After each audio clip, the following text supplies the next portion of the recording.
আর মাত্র কয়েক ঘন্টা পরে পানামার বিপক্ষে মাঠে নামবে ব্রাজিল। বিশ্বকাপ মহাযুদ্ধের আগে নিজেদের ঝালাই করে নিতে এই ম্যাচটা না যতটা প্রয়োজন তার চেয়েও বেশি জানা প্রয়োজন আজকের এই ম্যাচে দীর্ঘ প্রতীক্ষার অবসান ঘটিয়ে নেইমার জুনিয়রকে দেখা যাবে কিনা এবং পানামার বিপক্ষে কেমন হতে যাচ্ছে ব্রাজিলের একাদশ, কে কে থাকছে এই একাদশে, চলুন বিস্তারিত দেখে নিই রিপোর্টে।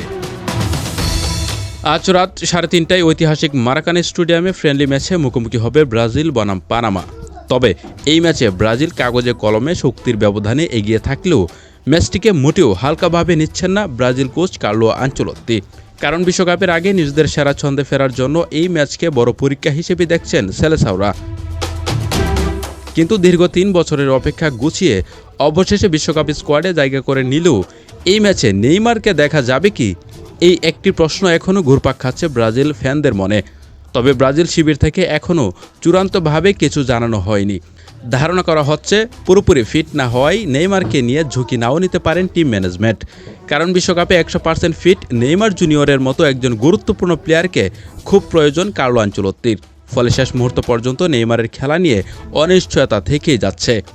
তবে নেইমার জুনিয়র এই ম্যাচে খেলবেন কিনা সেই প্রশ্ন একপাশে সরিয়ে আপাতত এটা বলা যায় যে ব্রাজিলের আক্রমণভাগে ভয়ঙ্কর শক্তির কোনো ঘাটতি নেই। ভিনিসিয়াস জুনিয়রের দুর্দান্ত ড্রিবলিং, রাফিনিয়ার গতি আর তরুণ এনরিকের আগ্রাসী ফুটবল সব মিলিয়ে ব্রাজিলের ফরওয়ার্ড লাইন এখন যে কোনো প্রতিপক্ষের জন্য বড় আতঙ্কের নাম। সঙ্গে ইগুর থিয়াগোর মতো নতুন তারকারাও আক্রমণে এনে দিতে পারেন চমক। তবে আক্রমণ ভাগে শক্তিশালী হলেও এই ম্যাচে রক্ষণে কিছুটা হোঁচট খেতে পারে সেলেসাওরা।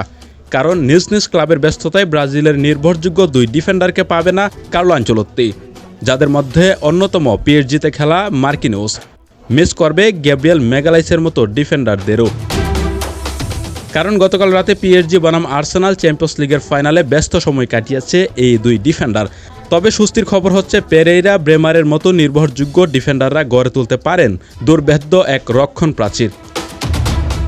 মাঝমাঠে অভিজ্ঞ ক্যাসিমিরো, ব্রুনো গিমারাইস, দানিলো, প্র্যাকটিক্যাল কারণে রাফিনিয়াকেও দেখা যাবে মাঝমাঠ সামলাতে। তবে অতীত পরিসংখ্যান বলছে পানামাকে হালকাভাবে নেওয়ার কোনো সুযোগ নেই। কারণ শেষ 2 বারের দেখায় ব্রাজিল একবার জিতলেও দ্বিতীয় ম্যাচে সবাইকে অবাক করে দিয়ে ব্রাজিলের বিপক্ষে ড্র করেছিল পানামা। তাই এবারও চমক দেখানোর স্বপ্ন নেই মারাকানায় নামবে উত্তর আমেরিকার এই দেশটি। এদিকে পানামা ম্যাচ শেষ করেই আরও বড় পরীক্ষার দিকে নজর দেবে ব্রাজিল। আগামী 7 জুন আফ্রিকার শক্তিশালী দল মিশরের বিপক্ষে মাঠে নামবে সেলেসাওরা। বিশ্বকাপের আগে এই 2টি ম্যাচকে নিজেদের চূড়ান্ত প্রস্তুতির গুরুত্বপূর্ণ ধাপ হিসেবেই দেখছেন কার্লো আনচেলত্তি। এখন দেখার বিষয় এই ম্যাচগুলো দিয়ে 2026 বিশ্বকাপের জন্য নিজেদের কতটুকু প্রস্তুত করতে পারে।